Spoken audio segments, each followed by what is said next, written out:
Olá, você que nos acompanha. Estamos aqui mais uma vez para estudarmos a Palavra de Deus, né? Mais um vídeo da série Pensando Biblicamente. E o assunto que nós vamos abordar hoje, na verdade, vai ser uma série de assuntos. A primeira, inclusive eu chamo essa aula de 14A, eu vou até explicando por quê. Ao invés de o que a gente tinha programado, era abordar hoje 3 capítulos do livro do Augusto Nicodemos. Mas ao invés da gente aí gravar 1 hora ou um pouco mais e abordar tudo, eu optei por fazer vídeos menores, né? E a gente abordar passo a passo com mais tranquilidade. Então nós vamos iniciar hoje falando sobre o Espírito Santo e as encenações, né? As encenações que as igrejas fazem supostamente com base bíblica. Então nós vamos discutir um pouco isso hoje.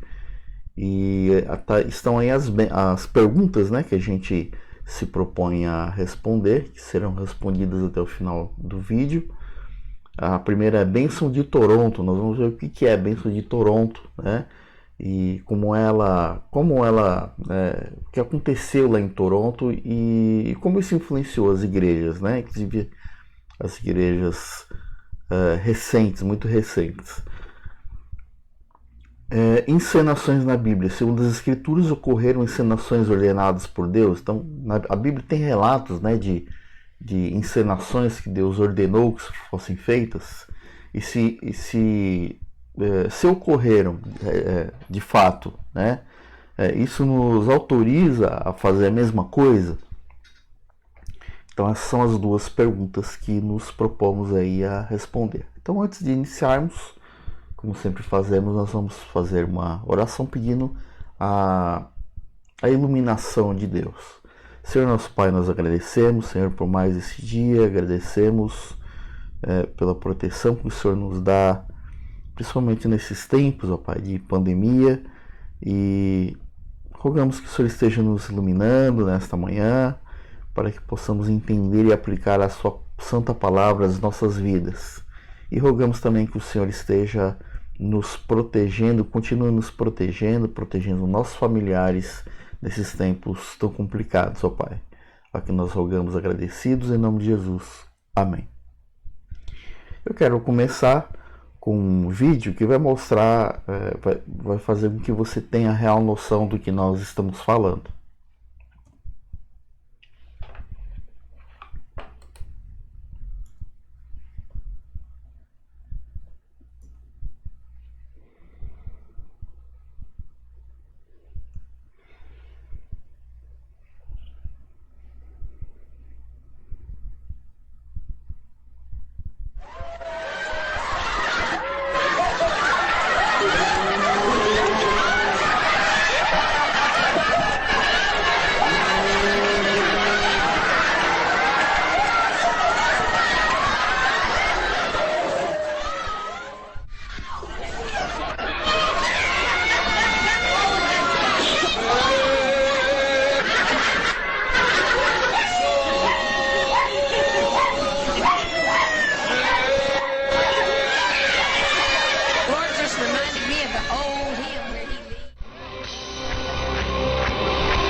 Então, esse vídeo que você acabou de ver é um vídeo, uma compilação aí, né, de alguns cultos que fazem que as pessoas entram numa espécie de histeria, né, e começam, né, a gritar, a chorar, andar no chão que nem cachorro, né, ou melhor, né, como eles dizem, como um leão, né, e latir, vocês viram aí. E isso provavelmente teve início, né?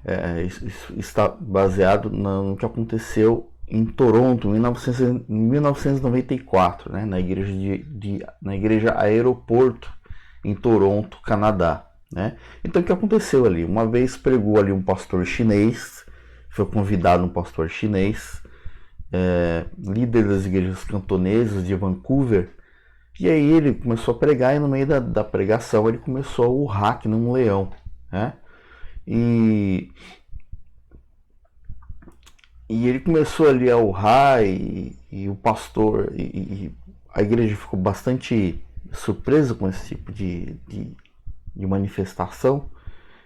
E o pastor dessa igreja, que era na época John Arnott, ele estava ausente do país, ele estava em viagem, e a liderança chamou ele às pressas, né? Chamou ele rapidamente para que ele voltasse. Ele voltou, e aí a liderança relatou a ele o que havia acontecido, né?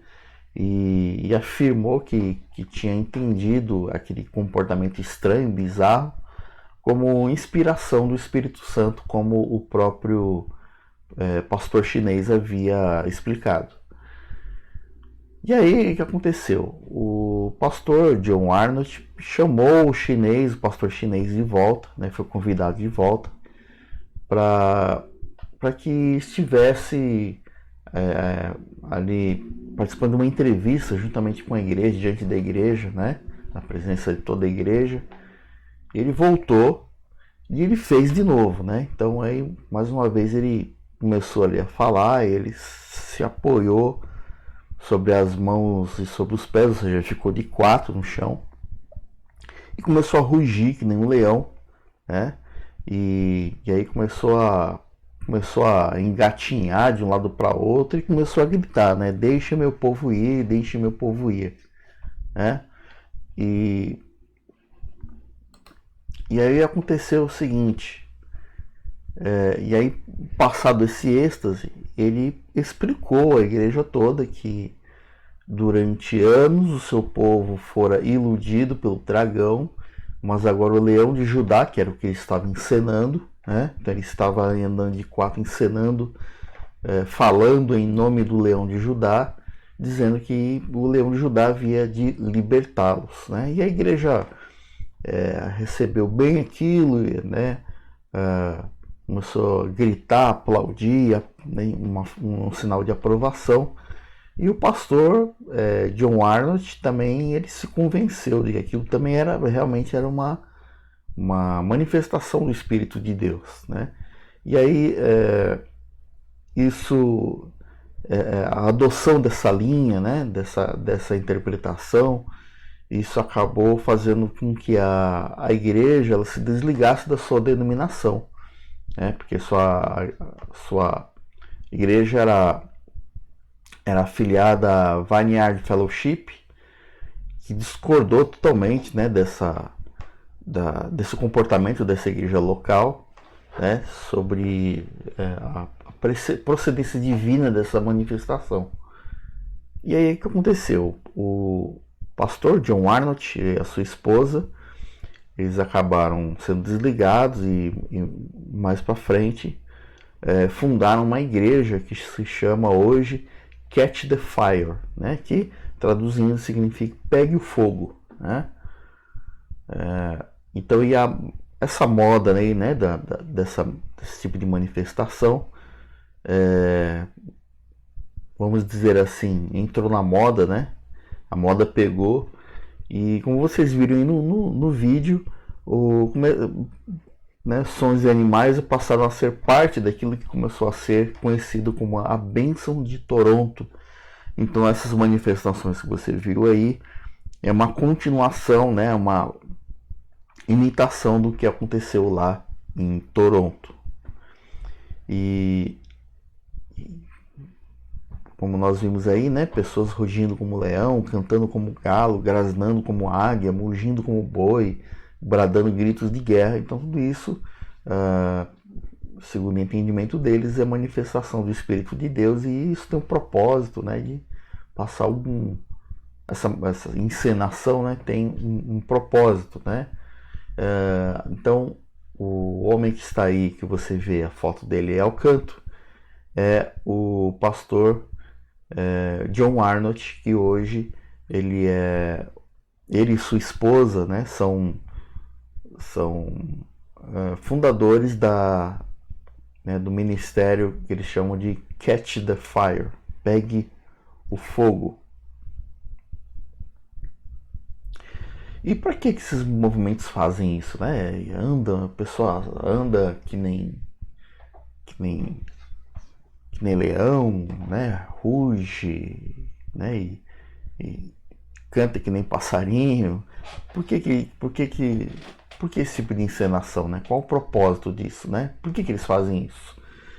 Então, as profecias encenadas ou atos proféticos estão em voga hoje nos shows e cultos de movimento gospel. Você deve ter visto ali nesse vídeo, tem uma parte que é um show gospel, né? A pessoa tá lá no meio do show lá, microfone na mão e tendo esse tipo de manifestação. Então eles se baseiam no fato de que no passado Deus orientou os seus servos, né, a transmitirem mensagens ao povo usando objetos, usando dramatizações, né?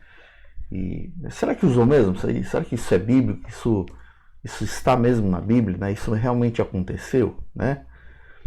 Aconteceu na Bíblia, por exemplo, né? Jeremias 27:2.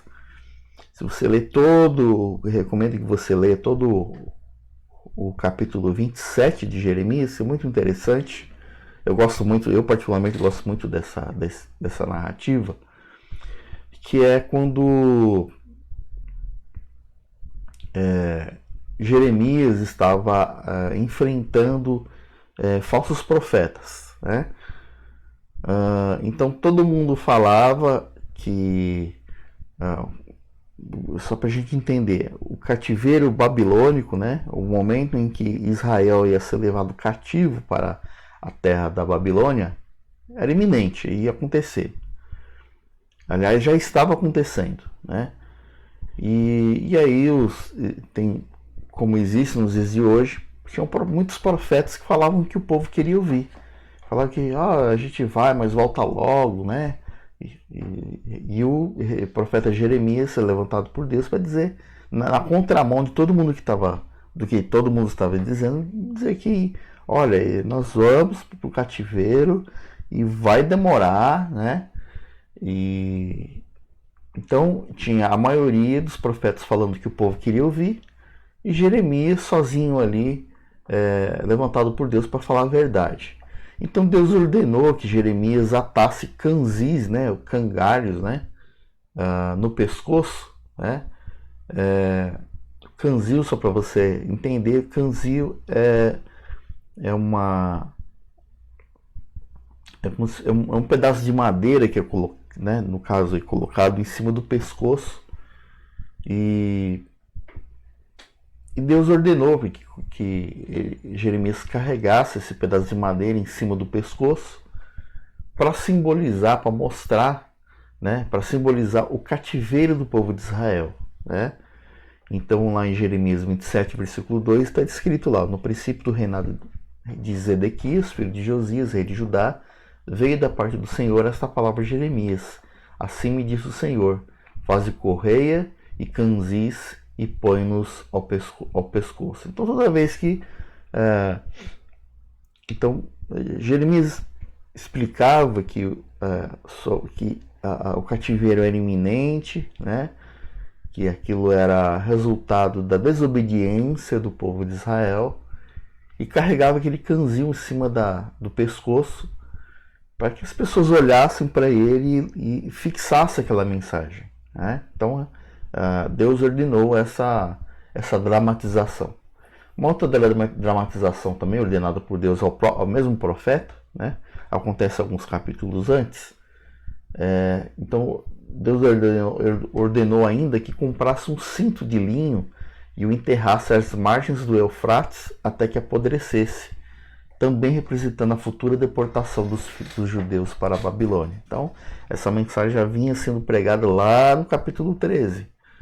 Então, o que Deus manda o profeta fazer? Olha, pega um cinto, né? Mas não faz nada ainda. Aí, Jeremias vai lá, pega o cinto, né? E põe nele mesmo. Fala, não, agora pega esse cinto e põe lá na água, né? Joga lá coloca lá nas margens do rio Eufrates e deixa lá um tempo. Passado um tempo, fala, Jeremias, agora vai lá e pega o cinto. Jeremias foi lá, pegou o cinto estava podre. Claro, ficou um tempo na água, né? E o cinto apodreceu. E aí Deus falou, agora você vai mostrar o cinto para o povo, o cinto podre, e que aí está o que ele deveria dizer. Olha só, assim diz o Senhor, desse modo farei também apodrecer a soberba de Judá e a muita soberba de Jerusalém. Então, Deus dizendo, olha, assim como esse cinto está podre, né? Também isso, é a mesma coisa que vai acontecer com a soberba, né? Com a soberba de Judá, né? A muita soberba de Jerusalém. Esse povo maligno que se recusa a ouvir as minhas palavras, que caminha segundo a dureza do seu coração e anda após outros deuses para os servir e adorar, será tal como este cinto, que para nada presta. Então o povo está se achando superior, né? Muito soberbo, faz o que quer, serve outros deuses, do coração duro. Então é isso aí que eu vou fazer. Tá vendo esse cinto podre, todo mole, que não presta para nada?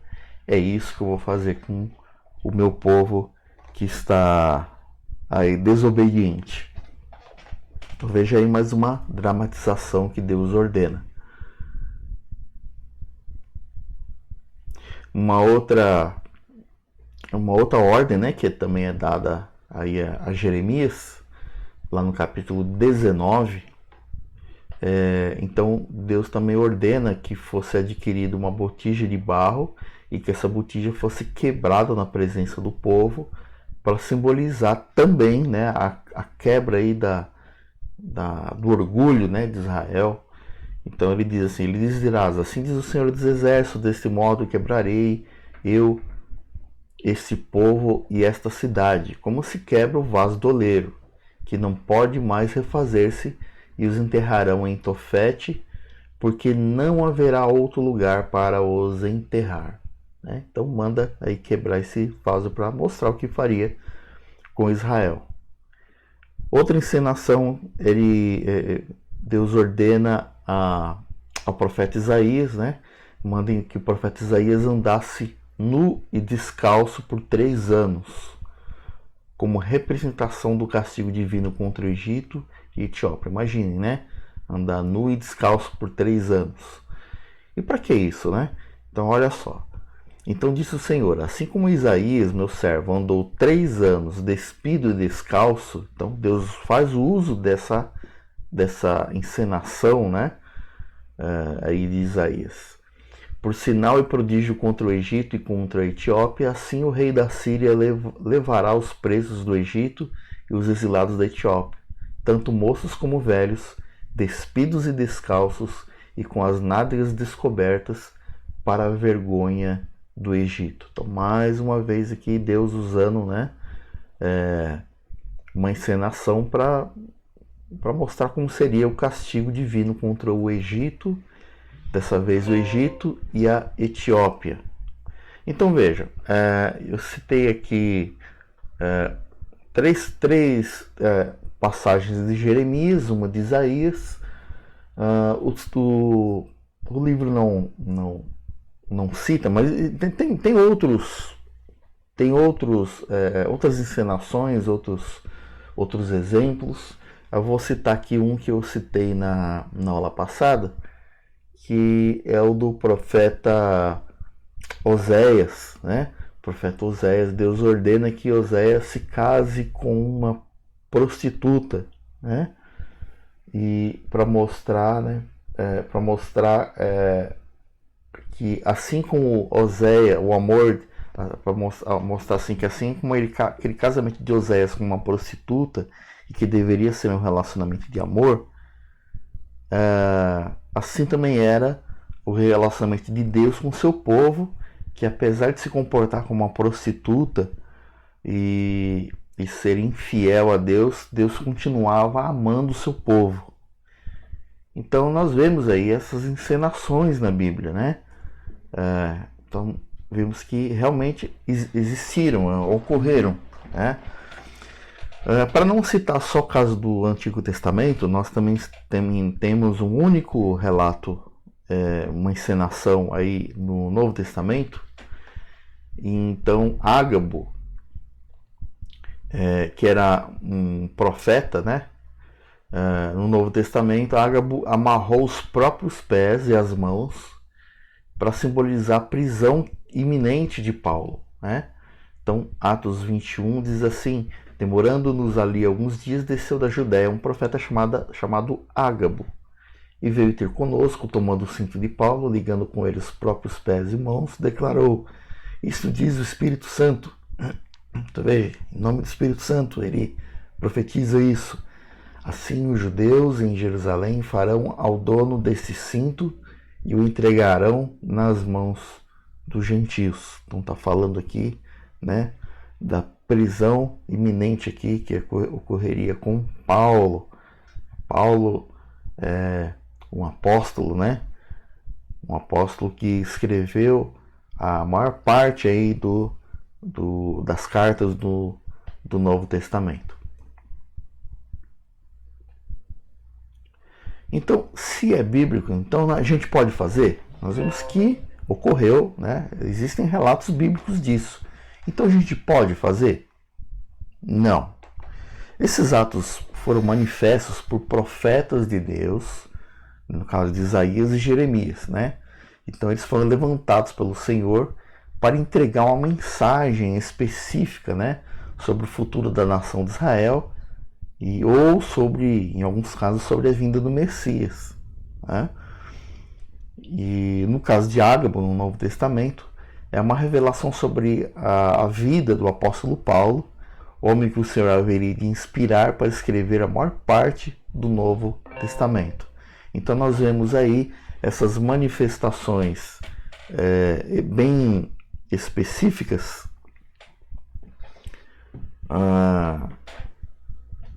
em que Deus usa um profeta ou um apóstolo, né? Um apóstolo aí em nome do Senhor. Uma vez que não há mais profetas, né? Os profetas tinham lá o seu propósito, e também não temos mais apóstolos, né? Que também não existem mais, né? Já cumpriram o seu propósito. Apóstolos, como inclusive, se você tiver dúvida sobre essa questão, nós temos uma videoaula anterior aí no nosso canal, né? Na nossa playlist, que fala sobre o apostolado, né? Então, uma vez que não há mais nem profetas nem apóstolos, que eram os canais dessas revelações infalíveis, não há nada que justifique a existência de tais atos hoje, ok? Então, estão esses atos, né? Essas manifestações eram restritas porque tinha uma mensagem definida a transmitir. Então, no caso do Antigo Testamento, o futuro de Israel e a vinda do Messias. No Novo Testamento, aí essa manifestação isolada aí, né, de Ágabo, é o único relato que nós temos no Novo Testamento, estava falando aí não estava falando de qualquer pessoa, estava falando do apóstolo Paulo.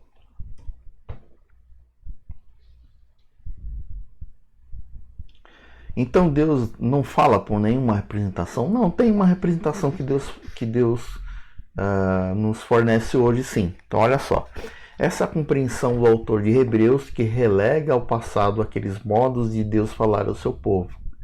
Agora o Senhor nos fala por meio de sua suprema representação, Jesus. Então a única representação que nós temos hoje, né, que é a de Jesus. Olha só. Havendo Deus outrora falado muitas vezes e de muitas maneiras, né? Tem isso o texto de Hebreus dizendo que no passado Deus falou muitas vezes, de muitas maneiras, aos pais, pelos profetas. Nesses últimos dias nos falou pelo Filho, né? A quem constituiu o herdeiro de todas as coisas, pelo qual também fez o universo. Ele que é o resplendor da glória e a expressão exata do seu ser, sustentando todas as coisas pela palavra do seu poder, depois de ter feito a purificação dos pecados, assentou-se à direita da majestade nas alturas, tendo se tornado tão superior aos anjos quanto herdou mais excelente nome do que eles. Então, segundo o texto de Hebreus, no passado, Deus falou aos pais, né, pelos profetas, né, mas hoje fala pelo Filho, né, por Jesus. E essa representação nós podemos copiar? Não, Jesus deixou uma forma definida de relembrarmos, né, o seu sacrifício, né, e fazermos um ato simbólico que ele mesmo determinou. Então, os únicos atos simbólicos determinados por Jesus, cuja mensagem é fixa e imutável, essa mensagem não muda, essa mensagem é sempre a mesma, é o batismo com água e a ceia com pão e vinho em memória dele, né? Então Deus deixou esses dois que nós chamamos de sacramentos, né? Então, por exemplo, a Igreja Católica tem vários sacramentos, tem vários sacramentos e nós entendemos que os sacramentos que realmente Deus instituiu, né? Os dois atos simbólicos que Jesus instituiu para que nós guardássemos foi o batismo com água e a ceia com pão e vinho, que geralmente as igrejas fazem todo mês, né? Inclusive nós estamos temporariamente sem esses sacramentos, porque estamos nesse momento isolados em nossos lares. Abrindo parênteses aqui, existem igrejas aí fazendo batismo não, né? Mas fazendo a ceia virtual, né? Mas o que foi instituído por Deus é o pão e o vinho, né? Comer o pão e o vinho. Então não dá para fazer isso virtualmente. Então nós da Igreja Presbiteriana defendemos que não devemos fazer uma ceia virtual. Podemos sim, por que não, relembrar, né, o sacrifício de Jesus, mas fazer uma ceia virtual à distância não faz o menor sentido. E finalmente, aqui encerrando, né, com uma declaração do reverendo Nicodemos, ele termina essa meditação, né, esse estudo, dizendo qual é a necessidade de profecias encenadas e atos simbólicos. Qual a necessidade de se fazer isso hoje? Se alguém não entende a mensagem de Deus registrada claramente na Bíblia, vai entendê-la mediante um simbolismo confuso de encenações e gestos? Em outras palavras, o reverendo Nicodemos está dizendo o seguinte: se o Espírito Santo não agir no coração de quem está recebendo a mensagem da Bíblia, que é o que Deus deixou para nós, será que uma encenação vai ajudar? Mas se o Espírito não abrir a mente de quem está ouvindo a mensagem, de quem está recebendo a mensagem bíblica, não adianta fazer encenação, não adianta vir a cambalhota, rugir que nem leão, não adianta nada disso, né?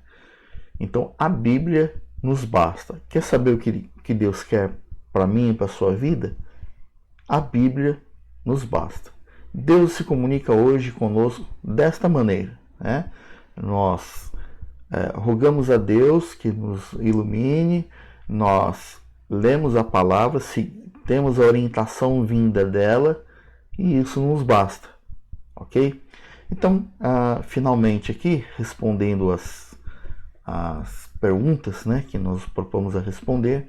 Então, primeiro, o que aconteceu em Toronto, nós vimos lá o que aconteceu em Toronto, lá, a visita do pastor chinês, que andou que nem leão, tal, né?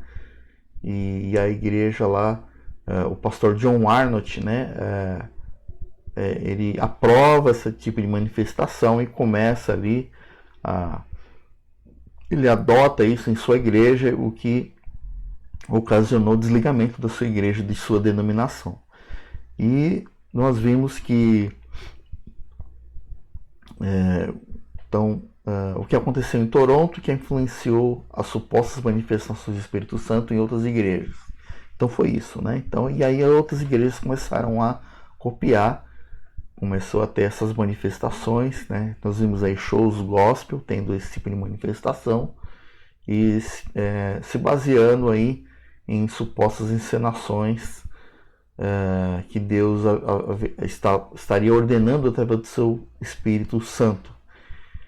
E na Bíblia, né, segundo as Escrituras, ocorreram encenações ordenadas por Deus? Nós vimos que sim, ocorreram sim, mas ela tinha um propósito definido, né?